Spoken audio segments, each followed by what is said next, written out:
Oi, meus amores, tudo bem? Como vocês estão? Bom, eu sei que a gente tá na semana do sertanejo dos anos 2000, né? Mas hoje eu quis fazer um vídeo diferente pra vocês. Na verdade, eu senti essa necessidade de fazer um vídeo diferente e falar um pouco sobre o assunto que tá em alta, né?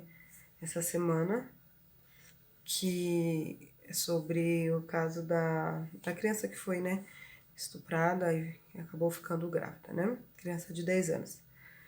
Bom, então a gente vai ser um vídeo com bate-papo, vai ser uma que fala, e é bom também para vocês saberem um pouquinho mais da minha vida, tá bom?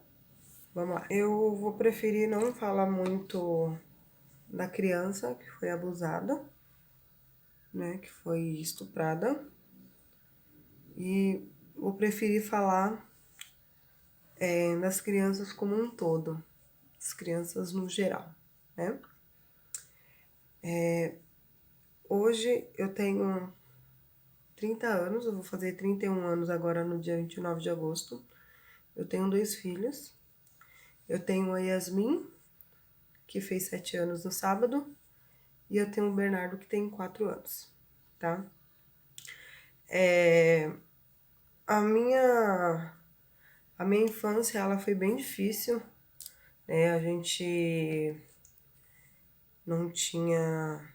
Não vou nem dizer que tinha poucos recursos, a gente não tinha recursos nenhum, na verdade, né? Não tínhamos recursos, não tínhamos dinheiro, muitas vezes passamos fome, infelizmente, né? Pegamos latinha algumas épocas, dependemos de caridade, de ajuda de outras pessoas em outras épocas.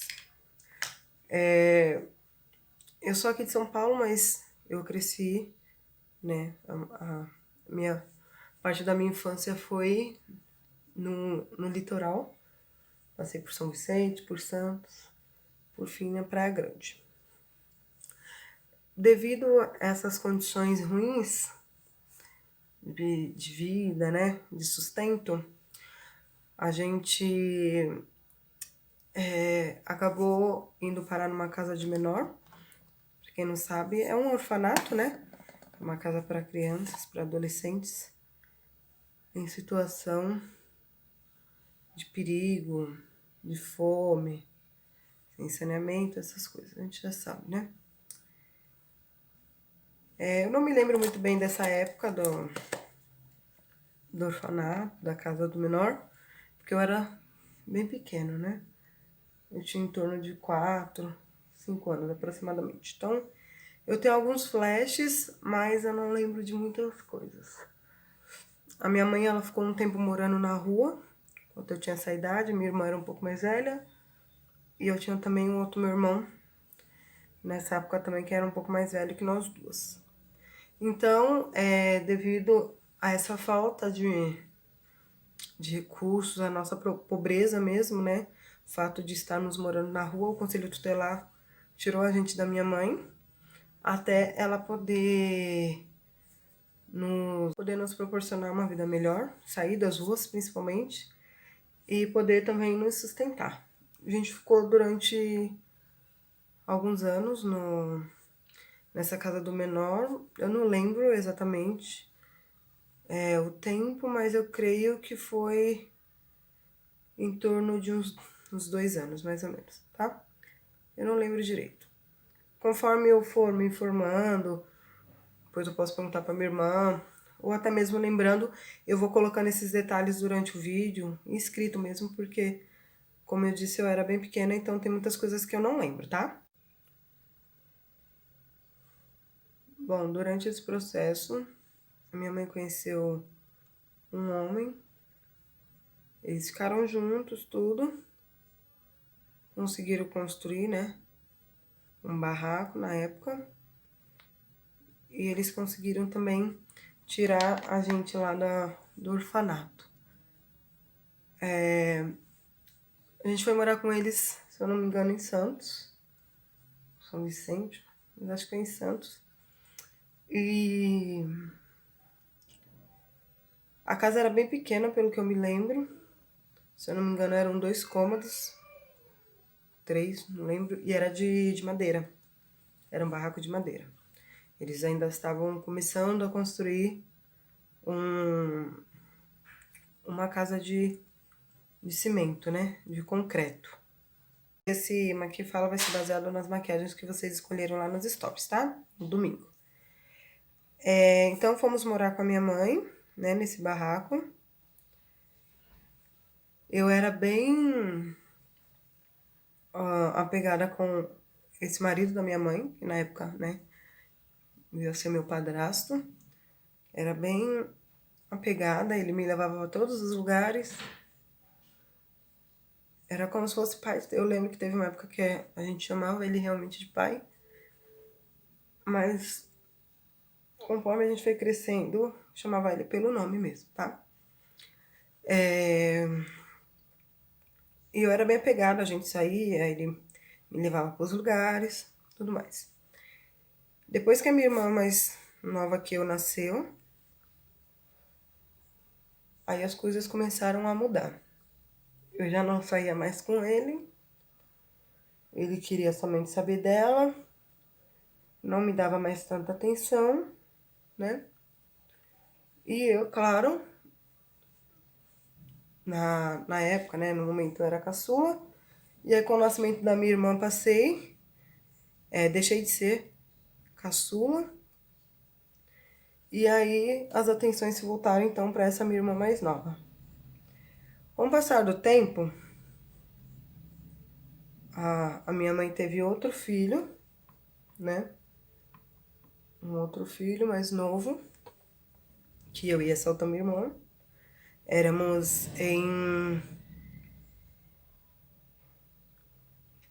Eu acho que nessa época éramos em 6. Mas 2 não moravam com a minha mãe. Os meus 2 mais velhos, meus 2 irmãos mais velhos não moravam com a minha mãe nessa época. Com o nascimento desse meu irmão mais novo, eu voltei a ter a atenção do meu padrasto. Porém, foi uma atenção diferente. Passou de uma atenção de filha, de criança, para uma atenção para uma mulher. Como se eu fosse uma mulher. Na época eu tinha em torno de 6, 7, 8 anos, mais ou menos. Então as atenções dele para mim, para comigo, ficaram diferentes. É bem difícil para mim ainda falar desse assunto, né? Mesmo se passando tantos anos, mas ainda é um pouco difícil para mim falar sobre isso, mas eu vou tentar. Provavelmente eu terei alguns picos aqui, mas vocês me perdoem, é porque é bem difícil mesmo, tá? Eu tentei usar um corretivo aqui, mas ele ficou muito mais claro. Vou ter que usar aqui nesse aqui também, mas vou tentar arrumar. Bom, voltando. As atenções foram ficando diferentes, as conversas foram ficando diferentes, os abraços foram ficando diferentes, os toques começaram a ficar diferentes, os beijos começaram a ficar diferentes.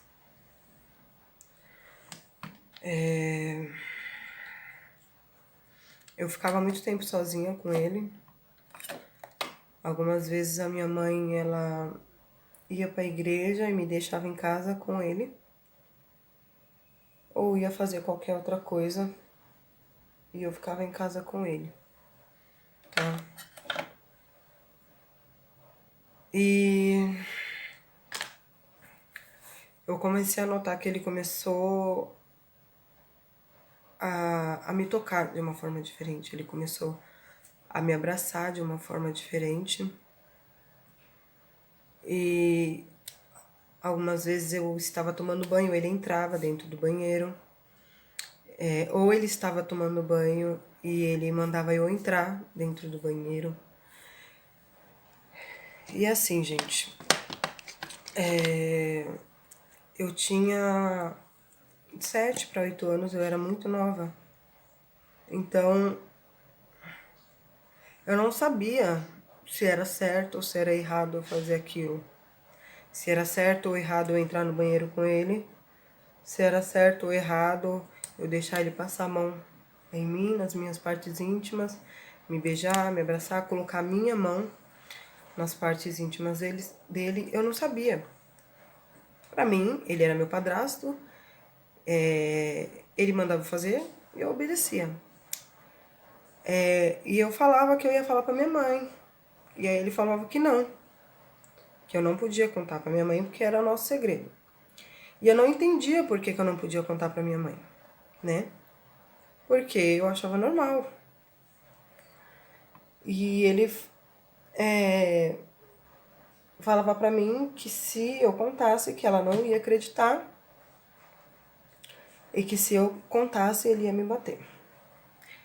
Nessa época da minha infância, além dos abusos que eu sofri, né, a parte dele, eu também comecei a sofrer muito abuso violento, questão de violência mesmo. Ele me batia muito, muito mesmo, me espancava, real, me espancava. Eu apanhava com chinelo, com cinto, com pedaço de pau, com pedaço de madeira, com faca, com tudo que vocês imaginarem, mangueira, eu já apanhei. Hoje eu entendo que era uma forma de me calar, era uma forma de me calar, entendeu? Era uma forma de ver que ele estava falando sério, que se eu contasse alguma coisa eu ia apanhar muito mais. Até que... E os abusos continuaram, né? E realmente eu tinha muito, muito, muito, muito medo dele mesmo. Até que um dia ele fez a mesma coisa com a minha irmã. Minha outra irmã, que cresceu comigo, que ficou comigo na casa do menor. Não era filha dele, claro, né? Também não era filha dele.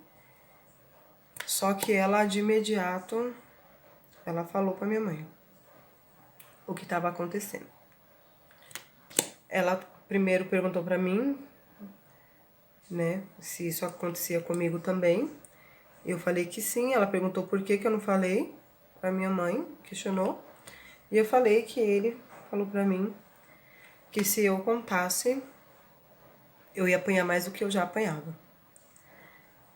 Ela, porém, não se intimidou, não ficou com medo e contou pra minha mãe. Minha mãe perguntou pra mim se era verdade, eu falei que sim. E ela questionou ele e tal. É claro, ele negou, falou que era mentira. Então, nessa época da minha vida, nesse período, eu comecei a notar que a minha mãe, ela tomou uma certa raiva de mim. Ela tomou muita, mas não foi pouca, foi muita raiva. Muita raiva de mim. Porque na cabeça dela, eu me insinuei pra ele. Na cabeça dela, eu era culpada. Eu tinha seduzido o marido dela. Uma criança de apenas 8 anos de idade. Tinha seduzido um homem. Se eu não me engano, ele tinha uns 30 anos, né? E aí, começou o que eu digo, que é a parte mais difícil. Assim, é a parte mais difícil de tudo que já tinha acontecido, de todo o abuso que eu já havia sofrido, foi a parte mais difícil de toda a minha vida, porque pra mim foi o mais difícil mesmo. Foi o pós-abuso, né? Foi para mim foi mais difícil do que o próprio abuso. Como eu disse pra vocês, a minha mãe, ela tomou raiva de mim naquela época. E como já, como se já não bastasse a violência que eu sofria por parte dele, eu também comecei a sofrer violências por parte dela também.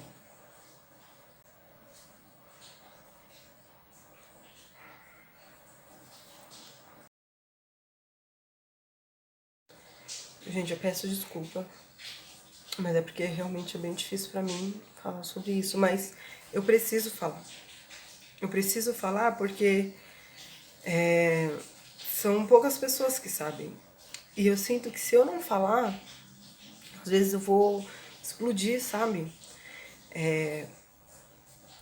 Isso me atormenta de um jeito, de uma forma, eu fiquei tão traumatizada que até hoje isso me faz mal. Isso me faz muito mal. E eu tenho picos. Uma hora eu tô bem, a outra já não tô, eu choro, eu tenho medo. Então, é bem difícil, tá? Então, eu sei que vocês vão entender. E nessa parte da minha vida, eu comecei a sofrer os abusos, violência, né? Por parte da minha mãe também. Como se já não bastasse por parte do meu pai, do meu padrasto, perdão, eu comecei a sofrer por parte da minha mãe também, no caso de violência. Eu esqueci de mencionar, mas meu pai, ele é falecido. Ele faleceu, eu tinha 9 meses de idade, então, né, não conheci, eu não tive pai. E assim, gente, é uma coisa assim tão difícil que o nosso cérebro, eu não sei se já aconteceu com vocês, já aconteceu uma coisa tão traumática que o cérebro de vocês, ele apaga algumas coisas que aconteceram. Eu digo isso porque tem muitas coisas que a minha irmã fala que aconteceram comigo, que eu passei e que eu não me lembro, ou que eu me lembro pouco, entendeu? Ou que eu tenho apenas flashes. Então, eu já tinha idade para lembrar, né? Tanto é que algumas outras coisas de antes eu lembro, mas algumas coisas depois, por terem sido tão traumáticas, eu não me lembro mais. E como eu falei pra vocês, pra mim foi a parte mais traumática. Porque depois de tudo que eu havia sofrido, depois de tudo que aconteceu comigo, eu não tive apoio da minha mãe, né? Muito pelo contrário, ela se voltou contra mim, ela tinha ódio de mim naquela época. Eu posso dizer que ela me odiava. Ela não gostava de mim, ela achava que eu estava tentando tomar o marido dela. E eu comecei a apanhar muito por causa disso. Eu apanhava por qualquer coisa, por qualquer motivo. Se uma colher caísse no chão, era motivo para mim apanhar. E eu lembro que uma vez ela estava sentada no sofá e eu passei, por algum motivo, passei por trás do sofá cantando, se eu não me engano, o tema da novela. A música da abertura da novela. E ela achou que eu estava muito feliz para o que estava acontecendo. Ela achou que eu estava muito feliz por toda a desgraça que estava acontecendo. Nesse meio período também, nesse período, eu perdi o meu irmão mais novo, o Fernando, ele morreu com 9 meses de idade. Então, tava um caos a minha casa. E eu passei cantando a música de abertura da novela e ela achou que eu estava muito feliz. E que eu não tinha o direito de estar feliz, né, devido ao que tinha acontecido. Mas eu acho que por um momento ela esqueceu que eu era uma criança e que as crianças não sofrem como os adultos, né? Então, pode estar acontecendo a desgraça que for, mas as crianças elas vão estar brincando, elas vão estar rindo, vão estar cantando, Elas não entendem. E a minha mãe, mesmo depois de 7 filhos, ela não compreendia isso. E aí eu passei por trás do sofá, né? Que ela tava, e ela me agarrou pelo cabelo e me jogou, me puxou pro sofá, né? Na frente do sofá, puxou por cima, né? Eu era pequena e ela começou a me bater. E ela começou a me bater muito. Eu não lembro se ela parou depois, se alguém separou, eu não sei. Eu não sei o que aconteceu depois. Eu só lembro dessa parte mesmo. E eu sofri ainda muito mais. Como eu disse, tem coisas que eu não lembro. Minha irmã disse que já aconteceu de eu ser espancada dentro do banheiro, com a porta fechada, e que ela teve que entrar por dentro, pela janela, pra me tirar de lá, porque senão, né, eu não sei nem se eu estaria aqui pra contar essa história pra vocês. E ainda assim, mesmo depois da minha mãe ter descoberto, o meu padrasto, ele tentou abusar de mim de novo, tentou me molestar novamente, mas a minha mãe pegou ele no fraco. Mais uma vez eu apanhei, tá? Mais uma vez eu apanhei. Eu tenho uma cicatriz na boca, que foi de um chute que ele me deu. Uma forma também de se vingar, né? Minha mãe já sabia de tudo isso. Então, como uma forma de se vingar, ele tava brigando, me batendo por algum motivo. E aí ele aproveitou que eu caí no chão e ele deu um chute na minha boca. Falou pra minha mãe que eu tinha tentado morder o pé dele. Foram poucas as vezes que ela me defendeu, né? Desses excessos de fúrias dele. Foram pouquíssimas vezes. E então foi uma infância muito difícil pra mim. Eu fui molestada, eu fui espancada diversas vezes. E assim, graças a Deus, com tudo que aconteceu, uns anos depois, ele também batia na minha mãe, né? Ele também agredia muito ela. E um tempo depois, alguns anos depois que a gente retornou para São Paulo, ela se separou dele, né? Depois de mais um dia de agressões, ela resolveu se separar. Tava aqui mais próxima da família, também era mais fácil, né? No litoral não tinha apoio, não tinha ninguém. Então ela viu então uma saída pra gente, né?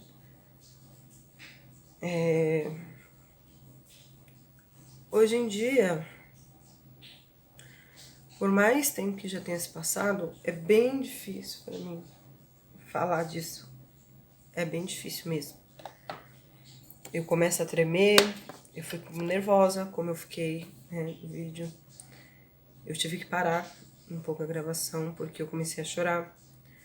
E, assim, o que eu quero trazer pra vocês, o que eu quero dizer com isso, com esse vídeo. Muitas vezes, a criança, ela não fala por isso. Porque ela tem medo das reações dos pais. Tem medo das reações da mãe, né? Dos familiares. Às vezes essa criança é uma Aline.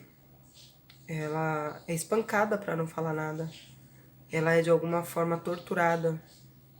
Ela é de alguma forma ameaçada para não contar. Porque às vezes a gente pensa, por que não falou?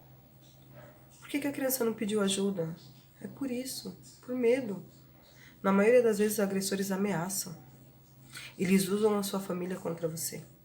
Eles falam que ninguém vai acreditar. Ninguém vai acreditar em você porque você é uma criança. E as crianças, elas inventam as coisas. Você entendeu? Então, essa criança que sofreu abuso, que ficou grávida, de 10 anos, ela havia sendo abusada por 4 anos. Ela veio sendo abusada. E aí, às vezes, as pessoas se perguntam por que ela não pediu ajuda, por que não falou? Provavelmente ela estava sendo ameaçada. Provavelmente esse estuprador, esse pedófilo, provavelmente ele entrou na mente dela de uma forma que ela achou que a melhor coisa era não falar. Mas as crianças, elas dão sinais. Elas dão sinais de que os abusos acontecem.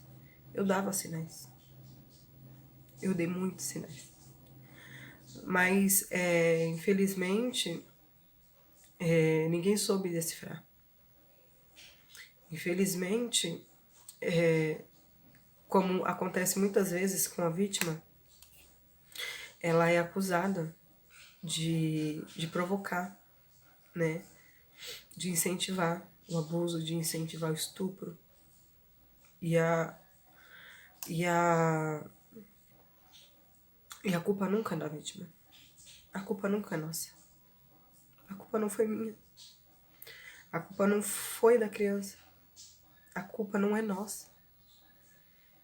A culpa é de quem fez o ato. De quem se achou no direito de abusar do nosso corpo. Quem se achou no direito de nos invadir a nossa privacidade, de destruir a nossa infância. Esses são os culpados. Esses são os verdadeiros culpados. E hoje, quem me conhece sabe que eu protejo muito meus filhos. Eu tento o máximo ficar de olho em tudo que eles fazem. Em quem tá perto deles. Eu não fico cega por homem nenhum, né? Eu tô sempre de olho no que tá acontecendo. Eu tô sempre percebendo o que tá acontecendo. Eu fico de muito olho aberto, às vezes até demais. Por causa desse trauma que vem me assombrando durante todos esses anos. Gente, eu desliguei sem querer. Então, às vezes a gente até pega um pouco pesado. Mas eu prefiro pecar em excesso do que pecar por falta. Por falta de preocupação. Por falta de atenção. Eu prefiro pecar por excesso de atenção. Por excesso de preocupação. Então, fiquem de olho nas suas crianças. Você não tem filho? Fica de olho nos seus irmãos mais novos. Não tem irmão? Fica de olho naquela criança, sua vizinha. Os sinais que ela dá. Será que ela deu algum sinal? Será que você está percebendo o que está acontecendo na sua casa? Será que você está percebendo o que está acontecendo com seu filho? Você está prestando atenção? Será que você está vendo? Você está dando atenção às coisas que eles estão te falando? Você está dando atenção aos desenhos que seus filhos estão fazendo? Aos gestos? Às palavras? Vocês estão prestando atenção na forma que seu filho está se tocando? Está pondo a mão no corpo deles? Muitas vezes, após o abuso, ou durante, as crianças elas começam a se tocar de forma diferente.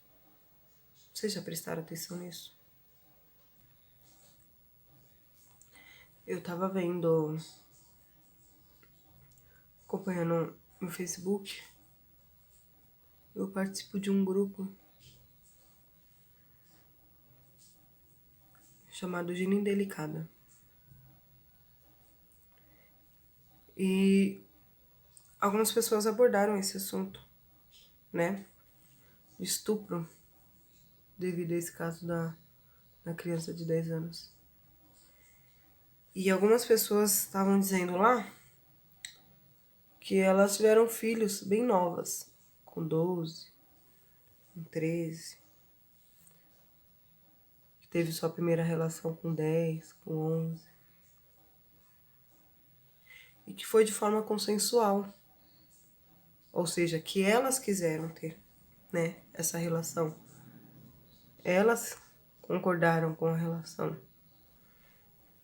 Eu queria falar uma coisa aqui pra vocês. Gente, de 14 anos pra baixo, não importa se você tirou a sua roupa, se você tirou a sua calcinha. Não importa se você falou pro cara, pro seu namoradinho, que você quer. Que você quer ter relação, que você quer transar. Não interessa. De 14 anos pra baixo é considerado estupro. É estupro de vulnerável. A criança, ela tá entrando numa pré-adolescência. Ela não tá em condição de escolher nada. Ela não tá em condição de decidir nada. De decidir nada. Então, por que que ela acha que tem condição? Por que que você acha que ela tem condição de decidir sobre o ato sexual dela, a relação sexual, a primeira relação sexual? Por que que vocês acham? Se eles soubessem tanto, se eles tivessem tanta maturidade para decidir qualquer coisa, eles não eram observados de perto. Eles não têm maturidade.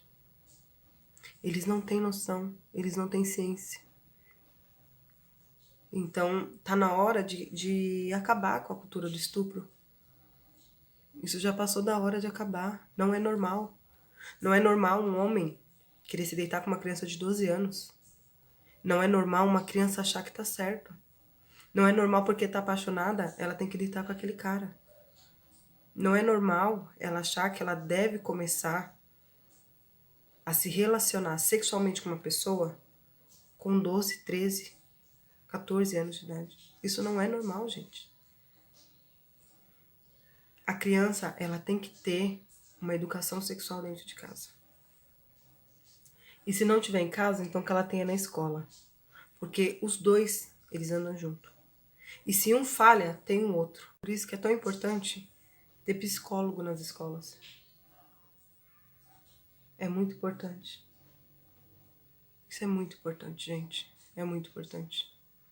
Muitas vezes os pais, eles passam muito tempo na rua, trabalhando, cuidando do sustento da sua família, do sustento dos seus filhos.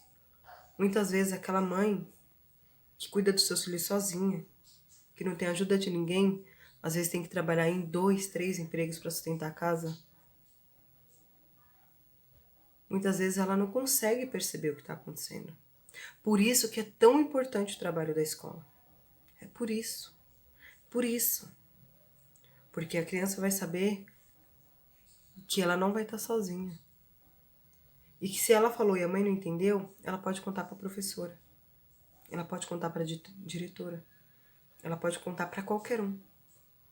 E ela tem que se sentir abraçada. Ela tem que se sentir acolhida, gente. A culpa não é da vítima, muito menos de uma criança. É uma criança. É uma criança. Por isso que é tão importante vocês conversarem com seus filhos.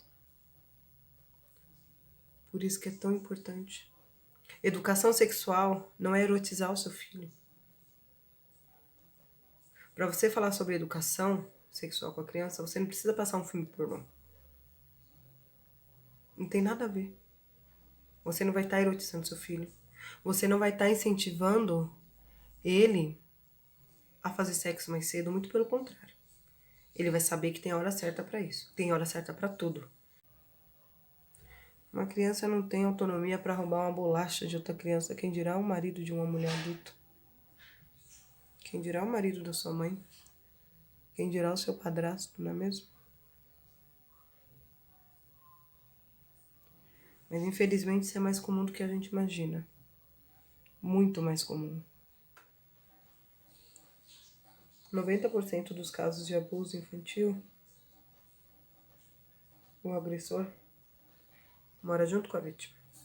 Vocês sabiam disso? O agressor convive com ela 24 horas por dia. Podendo ser o tio, como nesse caso, o pai, o padrasto,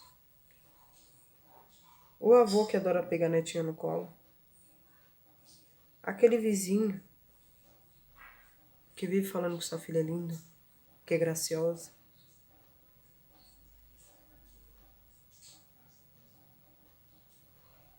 ou até mesmo seu namorado, que diz não ligar pelo fato de você ter filho.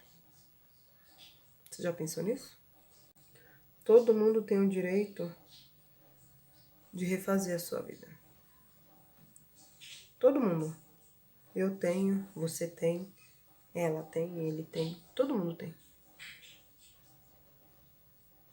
E a gente sempre tem que tomar muito cuidado com quem a gente põe dentro de casa. Quando se fala de filhos, quando se tem filhos, a gente tem que tomar muito mais cuidado. A gente tem que ficar muito mais alerta. Tem que ficar muito mais com os olhos abertos. Parar de ficar falando da vida dos outros, prestar mais atenção no que acontece na sua casa. Porque muitas vezes o abuso acontece debaixo do seu olho, debaixo do seu teto. Ah, porque ela foi numa festa, foi num churrasco, foi em algum lugar com a roupa muito curta, com um vestido muito aberto, um decote muito grande. E o meu marido ficou olhando pra ela. Ela é muito safada, muito vagabunda, tá querendo tomar o meu marido. Vocês já ouviram algo do tipo? Ela não presta, é uma piranha. Olha a roupa dela, olha o tamanho do short dela, olha o tamanho da saia. Olha esse decote, pra que mostrar o peito desse jeito? Vocês já ouviram algo do tipo? Porque eu já ouvi muito. Muito mesmo. Eu ouço, na verdade. Só que a mulher é safada por estar expondo uma coisa que é dela, porque o corpo é dela. Então ela é safada por estar expondo o corpo dela, a perna dela, os seios dela, a bunda dela. Mas o seu presente de Deus é coitado. O seu presente de Deus não tem culpa de estar olhando pra ela. Porque ela tá seduzindo ele. Às vezes eu falei pra mim mesma que a culpa era minha. Que se eu não tivesse ficado quieta, isso não teria acontecido. É sério. Eu já me culpei muitas vezes, muitas vezes. Não foram poucas, não. Até eu entender que a culpa não era minha, demorou muito. Demorou muito mesmo.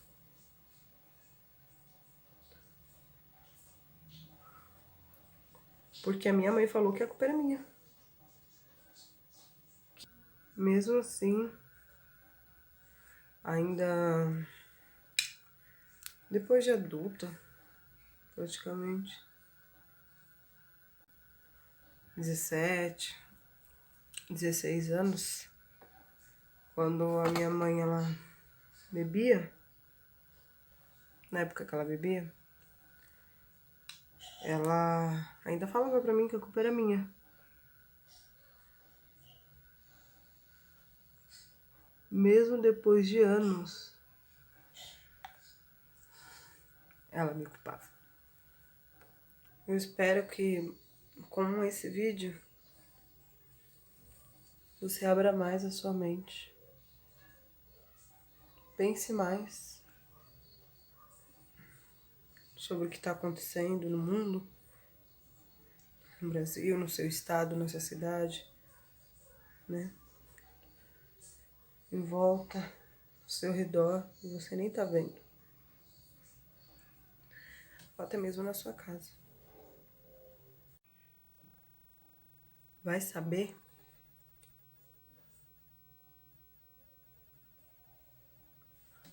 se o meu padrasto, meu ex-padrasto, não fez isso de novo. Eu não sei.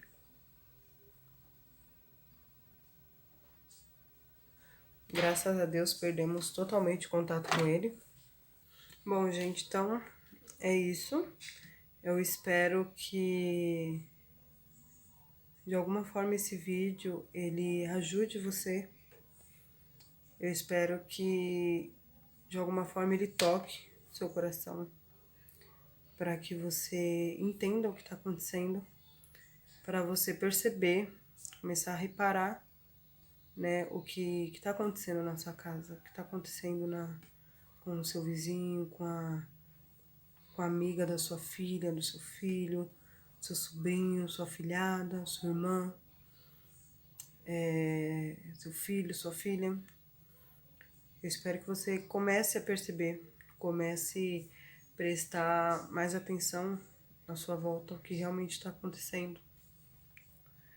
E que, de alguma forma, você está passando por isso, que você perceba que você pode sim pedir ajuda, que você pode sim pedir socorro e você deve.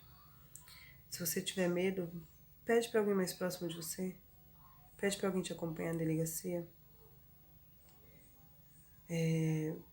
vai para casa de alguém, algum parente, algum amigo, alguma amiga, mas você tem que contar. Você tem que contar, por mais medo, mais insegurança que você tenha, você tem que contar. Porque se você não contar, nunca vai parar. Nunca vai parar. Isso acaba se tornando um ciclo vicioso. Você não pode deixar que o abusador ou abusadora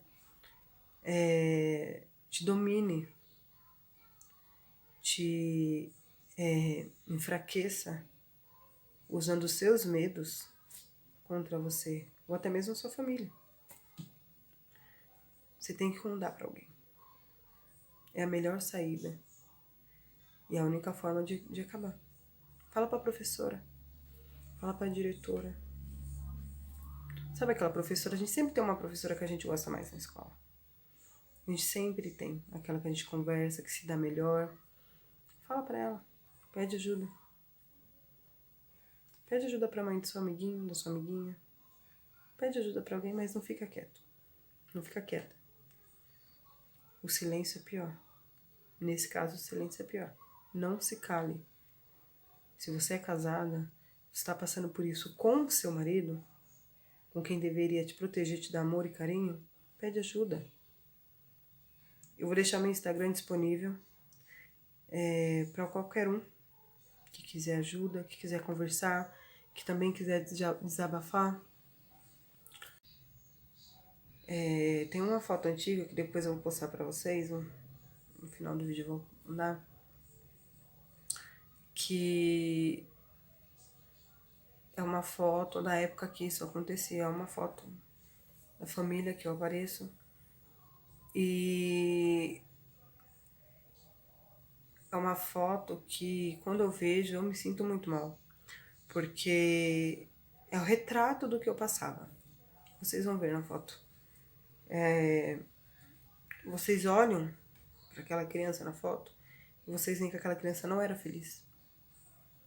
Vocês vão ver pela roupa que eu tô, pelo corte do meu cabelo.